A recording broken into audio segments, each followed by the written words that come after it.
রাতভর Iran Israel দুই দেশেই চলছে পাল্টাপাল্টি হামলা, আর এই পাল্টাপাল্টি হামলা ঘিরে বেড়েছে উত্তেজনা। ইসরায়েলের বিরুদ্ধে হামলা চালিয়ে যাওয়ার হুঁশিয়ারি দিয়েছে তেহরান, একই হুমকি দিয়েছে ইসরায়েলও।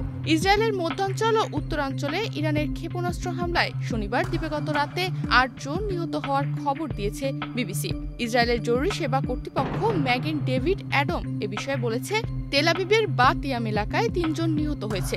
নিহতদের মধ্যে ৬৯ বছর বয়সী ও ৮০ বছর বয়সী ২ নারী এবং ১০ বছর বয়সী এক শিশু আছে। আহত হয়েছে আরও ১০০ জন। ইসরায়েলি সংবাদ মাধ্যমের খবরে বলা হয়েছে, উত্তরাঞ্চলীয় শহর তামরাতে হামলায় কমপক্ষে ৫ জন নিহত হয়েছে। ইসরায়েলের তেল আবিব মেট্রোপলিটন এলাকার বাত ইয়াম শহরে ইরানের ক্ষেপণাস্ত্র হামলায় ৩ জন নিহত হয়েছে। ইসরায়েলি সংবাদ সংস্থা হারেজ উদ্ধারকারী দলের বরাতে খবর জানিয়েছে। একই সাথে তেহরানের একই এলাকায় ইরানের প্রতিরক্ষা মন্ত্রণালয়ের আরও একটি ভবনে পৃথক ইসরায়েলি হামলার খবরও জানা যায়। ওই ভবনে ইরানের প্রতিরক্ষা মন্ত্রণালয়ের আওতাধীন প্রতিরক্ষা উদ্ভাবন ও গবেষণা দপ্তরের কার্যালয় রয়েছে।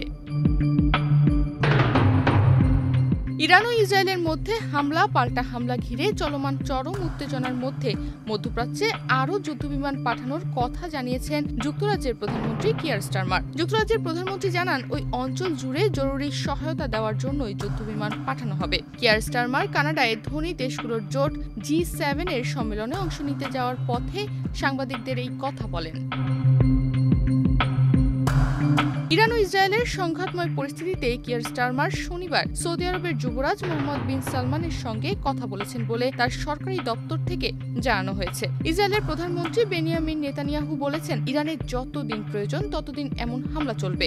নেতানিয়াহু চাইছেন আমেরিকা যেন এই সংঘাতে জড়িয়ে পড়ে, সেই সঙ্গে ইরানের শাসন ব্যবস্থায় যেন পরিবর্তন আসে। ইরান আর ইসরায়েলের হামলা পাল্টা হামলা ঘিরে চলমান চরম উত্তেজনা শুধু লড়াইয়ের ময়দানেই নয়, ছড়িয়েছে সামাজিক যোগাযোগ মাধ্যমেও।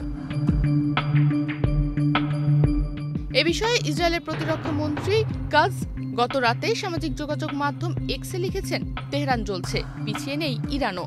দেশটির আরবি ভাষা সরকারি সংবাদ মাধ্যমের এক্স অ্যাকাউন্টে পাল্টা পোস্ট করা হয়েছে, তেল আবিব জ্বলছে, সঙ্গে রকেটের একটি ইমোজি যুক্ত করে দেওয়া হয়েছে। ইসরায়েলের হামলার জবাবে গত শুক্রবার রাতে ইরানও পাল্টা হামলা চালায়। এই হামলায় দ্বিতীয় দিনের মতো ইসরায়েলে হামলা চালাচ্ছে তেহরান। এর জবাবে তেহরানে জ্বালানি অবকাঠামো এবং প্রতিরক্ষা মন্ত্রণালয়ের সদর দপ্তরে হামলা চালিয়েছে ইসরায়েল। ইসরায়েলের পেছনে কৌশলে দাঁড়িয়ে আছে আমেরিকা। হামলার আগেই তারা ইসরায়েলকে সরবরাহ করে প্রায় ৩০০টি হেলফায়ার ক্ষেপণাস্ত্র। এই ক্ষেপণাস্ত্র মূলত নির্ভুল টার্গেট কিলিংয়ের জন্যই ব্যবহৃত হয়। আর জর্ডান তারা হঠাৎই বন্ধ করে দেয় গুরুত্বপূর্ণ বিমানবন্দর। দ্য ক্রাডল জানিয়েছে, এটি করা হয়েছে যেন ইউরোপ ও আমেরিকার অস্ত্র বহনকারী সামরিক বিমানের চলাচল নির্বিঘ্ন হয়, অর্থাৎ যুদ্ধের জন্য রসদ প্রস্তুত। বিশেষজ্ঞরা বলছেন, এই যুদ্ধ এখন আর শুধু বোমা বা মিসাইলের নয়, বরং গোয়েন্দা প্রযুক্তি এবং কৌশলের যুদ্ধ। তেহরান বনাম তেল আবিব এই সংঘাত যদি দীর্ঘমেয়াদী রূপ নেয়, তাহলে তা পুরো মধ্যপ্রাচ্যকেই টেনে নিয়ে যাবে ভয়ঙ্কর অন্ধকারে। তনিমা রহমান, বাংলাদেশ প্রতিদিন।